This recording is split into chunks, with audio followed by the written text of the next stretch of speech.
عیسیٰ علیہ السلام پر جو انجیل اتری وہ 8 یا 12 رمضان یا 18 رمضان کو تھی، اور ہمارے نبی پاک صلی اللہ علیہ وسلم پر جو قرآن اترا یہ 21 رمضان المبارک، پیر کا دن 21 کی رات جبریل غار حرا میں جو آیا ہے، دن کے وقت نہیں آیا، رات کے وقت آیا ہے، اور وہ پیر کی رات تھی اور 21ویں رات تھی، اور شب قدر تھی۔ ابھی رمضان تو نہیں آیا تھا، رمضان کے روزے فرض نہیں ہوئے تھے، وہ تو مدینہ میں جا کے ہوئے ہیں، لیکن مہینہ رمضان ہے اور 21 کی رات ہے۔ انا انزلناہ فی لیلۃ القدر، اور وہ شب قدر تھی 21ویں اس رات، اور اللہ تعالیٰ نے اپنے محبوب صلی اللہ تعالی علیہ وسلم کو نبوت کے بارے میں خبردار فرمایا۔ نبی تو آپ اس وقت بھی تھے جب ابھی آدم علیہ السلام کی مٹی اکٹھی نہیں ہوئی تھی۔ ابو ہریرہ رضی اللہ تعالی عنہ نے آپ سے پوچھا، یا رسول اللہ متی وجبت لک النبوۃ، آپ کو نبوت کب ملی؟ تو آپ نے یہ نہیں فرمایا کہ 40 سال کی عمر میں، آپ نے ارشاد فرمایا کہ کنت نبیا وان آدم بین الروح والجسد، اے ابو ہریرہ میں اس وقت بھی نبی تھا جب ابھی آدم علیہ السلام کی کہانی بھی شروع نہیں ہوئی تھی، پہلے سے ظہور، اعلان، خبردار کیا گیا۔ 21 رمضان، رمضان کا مہینہ ہدایت کا مہینہ ہے، یہ موسم ہے، موسم جیسے کپاس کا موسم ہوتا ہے کہ مئی آتا ہے، اپریل مئی آتا ہے تو کپاس کی تیاری شروع ہو جاتی ہے، اور جب اکتوبر آتا ہے تو گندم کی تیاری شروع ہو جاتی ہے، جب جون آتا ہے تو چاول اور دھان کی تیاری شروع ہو جاتی ہے، جب فروری آتا ہے تو آم کے پودے لگانے کی تیاری شروع ہو جاتی ہے۔ یہ موسم ہے۔ جب عید آتی ہے تو تاجروں کا موسم آ جاتا ہے، دونوں عیدیں تاجروں کا موسم ہے کہ وہ اس میں لوگ خریداری کرتے ہیں تو اپنا سامان تیار کرنا شروع کرتے ہیں۔ جب گرم ہوائیں چلتی ہیں تو پتلا کپڑا بنانے والے اپنی تیاری شروع کرتے ہیں کہ اب ہمارا پتلا کپڑا فروخت ہوگا۔ جب سرد ہوائیں چلتی ہیں تو موٹے کپڑے کا سٹاک رکھنے والے وہ تیاری کرتے ہیں کہ اب ہمارا موسم آ رہا ہے، اب ہمارا کپڑا فروخت ہوگا۔ رمضان یہ ہدایت کا موسم ہے، رمضان یہ ہدایت کا موسم ہے، یہ دعوت کی محنت کا موسم ہے کہ نبیوں کو پیغام دعوت جو ملا وہ رمضان میں ملا، اور جو اس امت کے لیے پہلا معرکہ جس میں اللہ نے اپنی مدد کو واضح کر کے دکھایا وہ بھی رمضان تھا۔ رمضان المبارک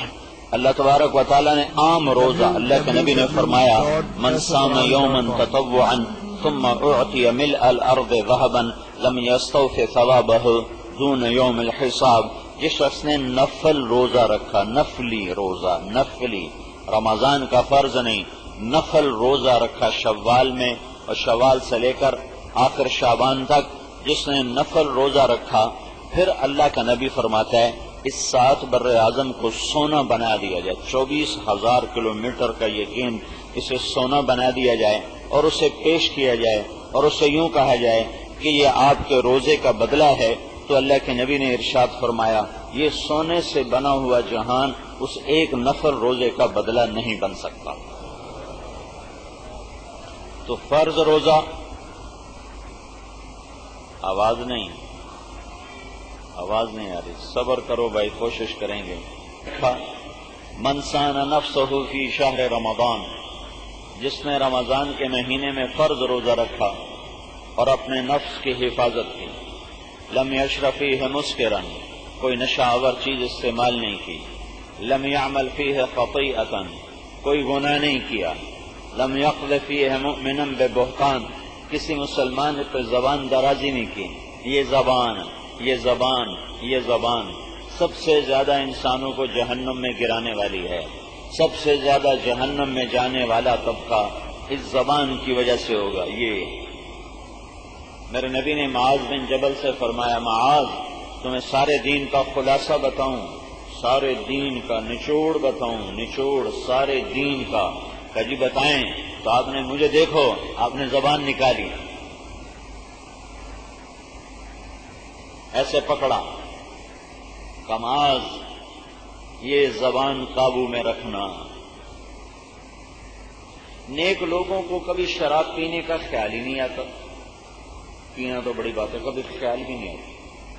جوا کھیلنے کا کبھی خیال ہی نہیں آتا، چوری کرنے کا کبھی خیال نہیں آتا،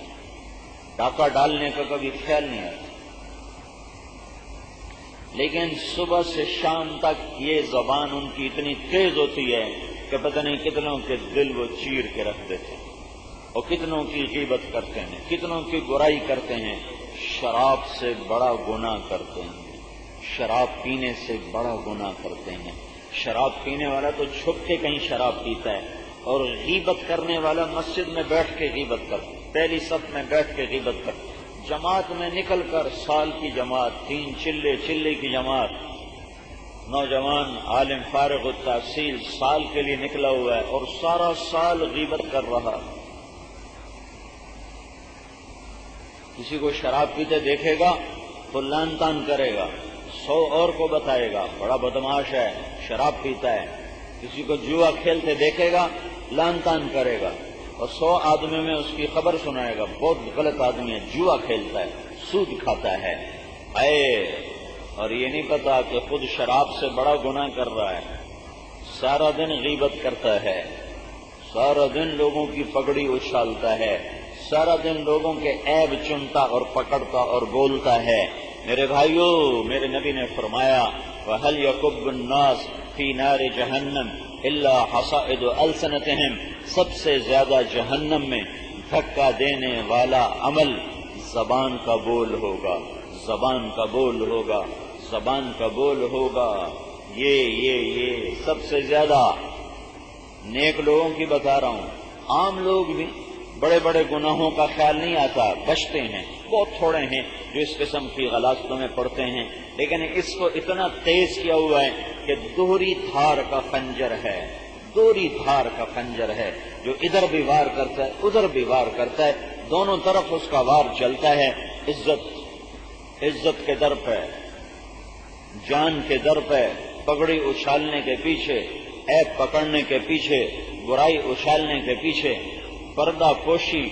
کا سبق بھول گئے اور عیب چننے کا سبق یاد کر لیا، پکا کر لیا، پردہ پوشی بھول گئے اور چادر پھاڑ کے عیب نکال کے باہر لوگوں کو بتانا یہ وظیفہ حیات بن گیا۔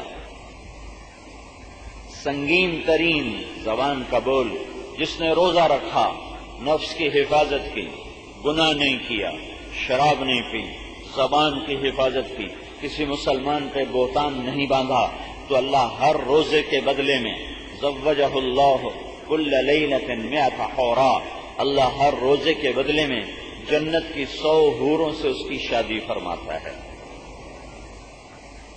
ہر روزے کے بدلے میں۔ اور رمضان 29 کا ہو تو بھی آپ کا اللہ 30 لکھتا ہے، وہ 30 کا ہو تو 30 ہو گیا، وہ 29 کا ہو تو اللہ کے دربار میں 30 کا ہی حساب دیا جاتا ہے۔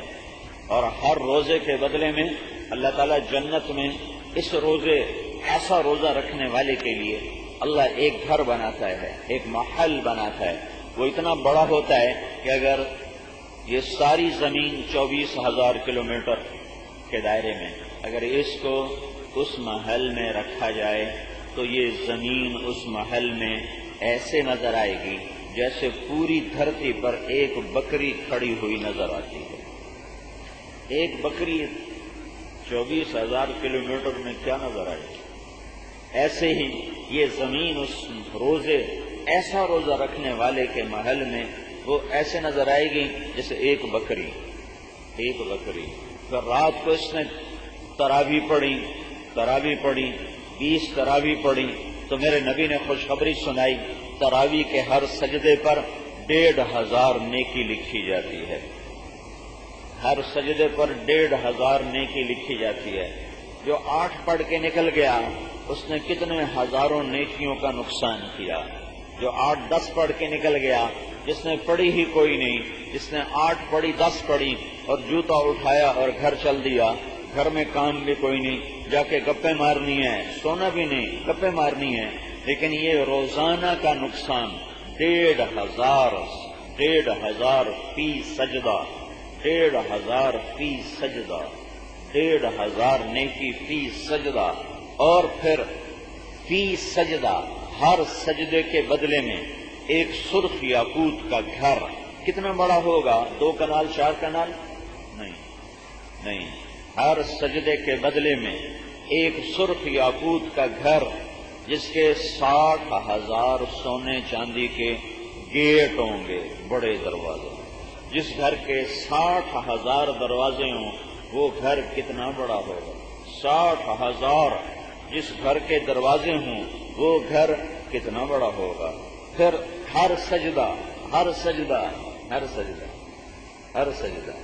اس کے بدلے میں اللہ جنت میں ایک درخت لگاتا ہے جس کے نیچے 100 سال گھوڑا دوڑ سکتا ہے. 100 سال. یہ 1 گھنٹے کی کمائی ہے، 1 گھنٹے کی کمائی. 20 تراویح صبر کے ساتھ ادا کی، دن میں روزے کا صبر، رات کو تراویح کا صبر. اس کا یہ صبر، من قام رمضان، من صام رمضان، جس نے دن میں روزہ رکھا، رات کو تراویح کی نماز میں کھڑا ہوا. ہمارے تو حافظ بڑا تیز پڑھتے ہیں، وہ تو گھنٹے میں ساری منزل کھینچ کے وہ مارتے ہیں. ہمارے ملک میں شوق سے پڑھنے کا دستور کوئی نہیں، نہ شوق سے سننے کا دستور ہے نہ شوق سے پڑھنے کا ہے. کہ عام طور پر پڑھنے والے حافظ ہیں جنہیں پتہ نہیں میں کیا پڑھ رہا ہوں، اور سننے والے کو نہیں پتہ کہ میں کیا سن رہا ہوں. لہذا وہ یہ مقابلہ ہوتا ہے، اوس مسجد چلو وہ جلدی پڑھ دینا، جلدی فارغ کر دینا، اتھے چلو وہ تیز گاؤں ہے، اتھے جلدی ویلا ہو جانا. تو پھر وہ ایسے ڈھونڈتے ہیں کہ جہاں وہ جلدی پڑھا کے ویلا